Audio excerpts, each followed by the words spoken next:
At a time Ham విధానంలో, అదేవిధంగా మండలం నుంచి జిల్లా కేంద్రాలకు డబుల్ రోడ్ ఉండాలి, జిల్లా కేంద్రం నుంచి రాష్ట్ర రాజధానికి 4 లైన్ ఉండాలని ఈరోజు హ్యామ్లో పాలసీ తీసుకొచ్చి ఈరోజు చేస్తున్నాం అధ్యక్ష. ఒక పాలసీ చేయాలంటే మీకు తెలియదు అధ్యక్ష ఎంత సమయం పడుతుందో, ఎన్ని రకాలుగా మనం చూసుకోవాలో.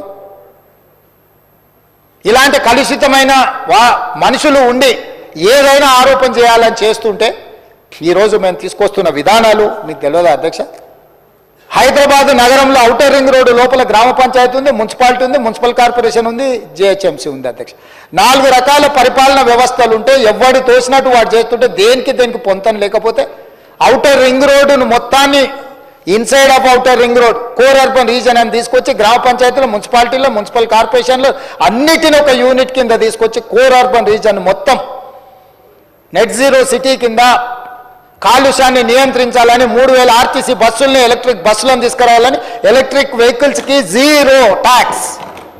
ఈ రాష్ట్రంలో ఎలక్ట్రిక్ వెహికల్ ఎవరు కొనుక్కున్నా పన్ను లేకుంటే 0 ట్యాక్స్ వేసింది దేశంలో మన రాష్ట్రం అధ్యక్ష.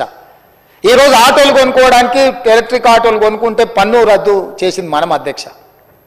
ఈరోజు నాలాలు, రోడ్లను, చెరువులను, కుంటల్ని ఆక్రమించుకుంటుంటే చెరువులను ఆక్రమించుకున్న వాళ్ళ మీద పోయినప్పుడల్లా పెడబొబ్బలు పెడతారు అధ్యక్ష. ఎందుకంటే వాళ్ళు కదా ఆక్రమించుకున్న చెరువులు మాయమైపోయినాయి, మింగేసింది అధ్యక్ష చెరువులను. ఆ మింగేసిన చెరువులను పునరుద్ధరించాలని చేస్తే గగ్గోలు పెడుతున్నారు అధ్యక్ష వీళ్ళు. మొత్తం రియల్ ఎస్టేట్ పడిపోయింది అంటారు. చెరువులు ఉన్నాయని, చెరువుల దగ్గర ప్రాజెక్టులు కట్టినాయని, కట్టిన వాటిని మేము కూలగొట్టినవన్నీ అధ్యక్ష లెక్క తీరు. మీరు చేసిన దుర్మార్గం వల్ల డిమాండ్ అండ్ సప్లైలా ఒక ఎకరాకి 5 లక్షల స్క్వేర్ ఫీట్ అనుమతులు ఇవ్వడంతో ఒక 25 ఎకరాలలో 3200 అపార్ట్మెంట్స్ వచ్చినాయి అధ్యక్ష. ప్రతి అపార్ట్మెంట్కి 3 కార్లు వేస్తే 10,000 కార్లు ఒక 25 ఎకరాలలో ఉంటున్నాయి అధ్యక్ష. పొద్దుగాల 9:30కి ఆఫీస్కి వెళ్ళడానికి అందులో 1/3 ఒక 25 ఎకరాలలో ఉన్న కార్లు రోడ్డు ఎక్కితే 3,500 కార్లు రోడ్డు ఎక్కుతున్నాయి అధ్యక్ష అరగంటలా.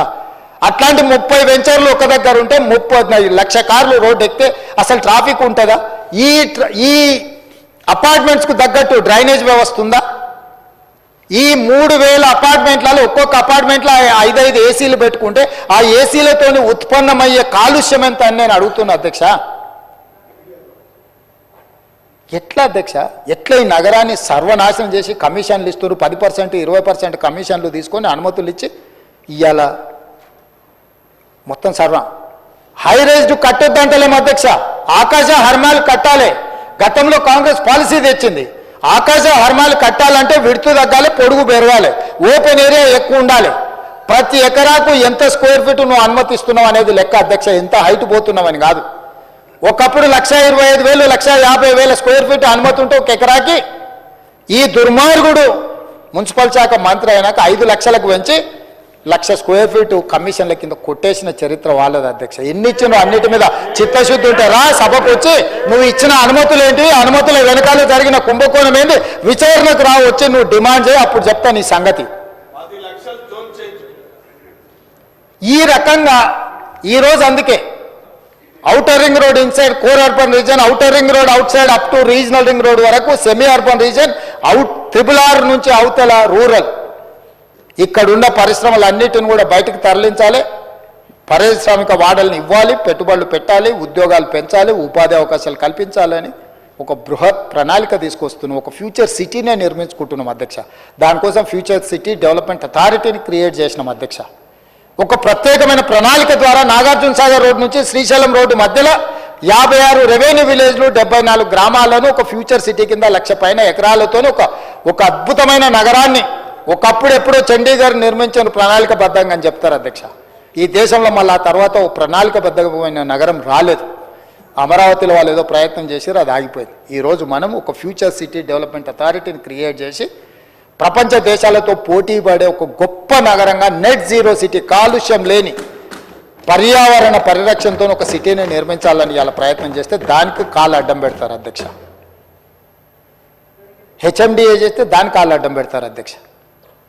అసలు అంటే ఏది జరగొద్దు అంటారు అధ్యక్ష. నేను ఒకటే మాట అడగదలుచుకున్నా అధ్యక్ష, పరిశ్రమలు రావద్దు, అభివృద్ధి జరగొద్దు, నగరాలు నిర్మించొద్దు, మూసీని ప్రక్షాళన చేయొద్దు, మెట్రో విస్తరించొద్దు, రీజనల్ రింగ్ రోడ్డు ఇవ్వద్దు, రీజనల్ రింగ్ రైలు వద్దు, డ్రై పోర్టు వద్దు, ఆంధ్రప్రదేశ్లో ఉండే పోర్టుకి dedicated national highway, greenfield national highway వద్దు, రైల్వే లైన్ వద్దు.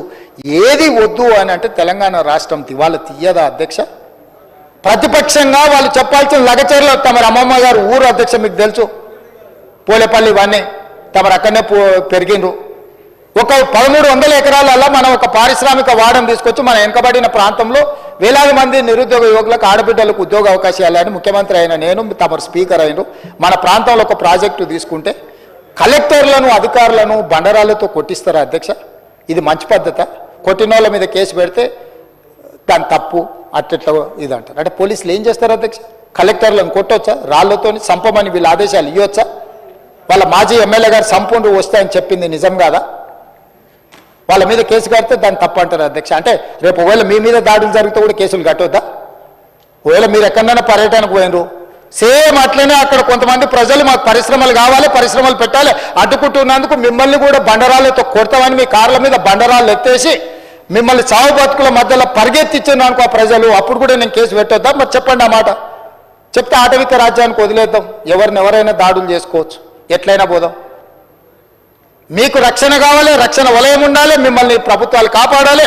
కానీ ప్రభుత్వంలో 24 గంటలు పనిచేసే అధికారులను మేము కాపాడొద్దా? రెవెన్యూ సిబ్బందిని కానీ ఇతర శాఖ సిబ్బందిని మేము కాపాడొద్దా? దాడులు చేసిన దుర్మార్గుల మీద కేసులు కట్టొద్దా? ఎట్లా అధ్యక్ష చెప్పండి? దాడి అనేది దాడే. నీకు నిరసన తెలపడానికి ఇందిరా పార్క్ ఓపెన్ చేసినాం కదా ధర్నా చేయడానికి, మీరు మూసేస్తే ఇందిరా పార్క్ వచ్చి ధర్నా చేయండి, కూర్చోండి, నిరసన తెలపండి. ప్రతిదానికి ఒక పద్ధతి ఉంది అధ్యక్ష. భౌతిక దాడులను మనం ప్రోత్సహిద్దామా? ఇదేనా వీళ్ళు నేర్పిన సంస్కృతి? ఇదేనా